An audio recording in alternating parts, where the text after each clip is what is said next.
Magandang hapon sa ating lahat at naritong ulat sa lagi ng panahon ngayong hapon ng Lunes, March 30, 2026. Base sa ating latest satellite animation ay nakakaapekto nga yung ridge ng high pressure area dito sa may northern Luzon at magdudulot nga yan ng bahagyang kaulapan at magandang panahon, mababang tsansa ng mga pag-ulan. Samantalang sa nalalabing bahagi nga ng ating bansa, asahan natin yung mga tsansa ng mga pulupulo at mga panandali ang mga pag-ulan, pagkidlat at pagkulog dala naman ng localized thunderstorms. Sa magiging lagay nga ng panahon bukas, asahan nga natin na dahil sa ridge ng high pressure area, patuloy pa rin nga yung makakaapekto dito sa may Batanes, Ilocos Norte, Apayao at Cagayan na siyang magdudulot pa rin ng magandang panahon at bahagyang kaulapan. Samantalang dito sa iba pang bahagi ng Luzon, asahan natin yung patuloy na pagiging mainit at maalinsangan ng panahon. At andyan pa rin yung tsansa ng mga pulupulo at mga panandali ang mga pag-ulan sa hapon. Agwat ng temperatura, pinakamataas nga dito sa Tuguegarao na kung saan maaaring umabot 24 to 35 degrees Celsius. Dito man sa Metro Manila, 24 to 33 degrees Celsius ang aasahan at dito sa may Legazpi, 24 to 32 degrees Celsius. Sa magiging lagay naman ng panahon dito sa may bahagi ng Palawan, buong Visayas at Mindanao, asahan din natin yung pagiging mainit at maalinsangan ng mga panahon at hindi din natin inaalis yung tsansa ng mga pulupulong at mga panandali ang mga pag-ulan, pagkidlat at pagkulog lalong-lalo na nga sa hapon. Temperatura nga dito sa buong Visayas maaring umabot 24 to 32 degrees Celsius at dito naman sa may Zamboanga at Davao, 24 to 34 degrees Celsius.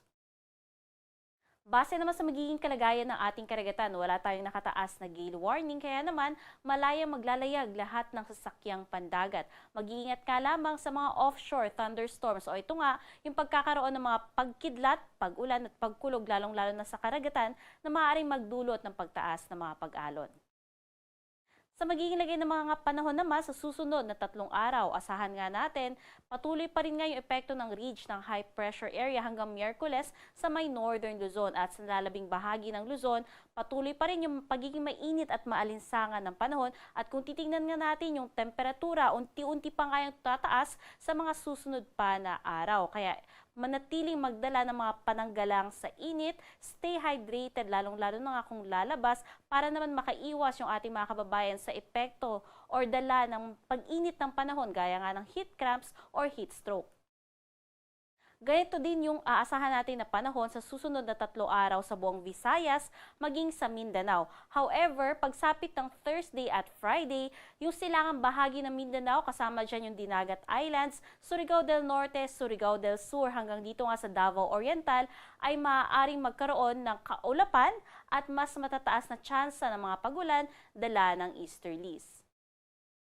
Base naman sa ating tropical cyclone threat potential, inaasahan nga hanggang sa matapos ang buwan ng Marso until sa unang linggo ng Abril ay wala naman tayong nakikitang tsansa or posibilidad ng pagbuo ng isang bagyo o low pressure area. However, pagpasok nga ng ikalawang linggo ng Abril, doon natin nakikita yung isang potensyal na low pressure area or mababang tsansa na maging isang ganap na bagyo sa labas or mamumuo sa labas ng ating Philippine Area of Responsibility. Bagamat sa ngayon nga ay wala naman tayong nakikitang epekto nito sa alimang bahagi ng ating bansa, ay patuloy pa rin tayong mantabay sa pag-asa hinggil nga sa mga posibilidad na maaaring pagbabago dito sa ating forecast. Dito sa Kalakhang, Maynila, ang araw ay lulubog ng alas 6:08 ng hapon at sisikat naman yan bukas ng alas 5:54. Manatiling may alam sa lagay ng panahon at bisitahin ang ating mga social media pages sa X, Facebook at YouTube at i-search lamang ang DOST Pag-asa. At para sa mga karagdagang impormasyon ay bisitahin ang ating website pagasa.dost.gov.ph at panahon.gov.ph. At yan ang latest mula dito sa Pag-asa Weather Forecasting Center, Charmaine Varilla, nag-uulat.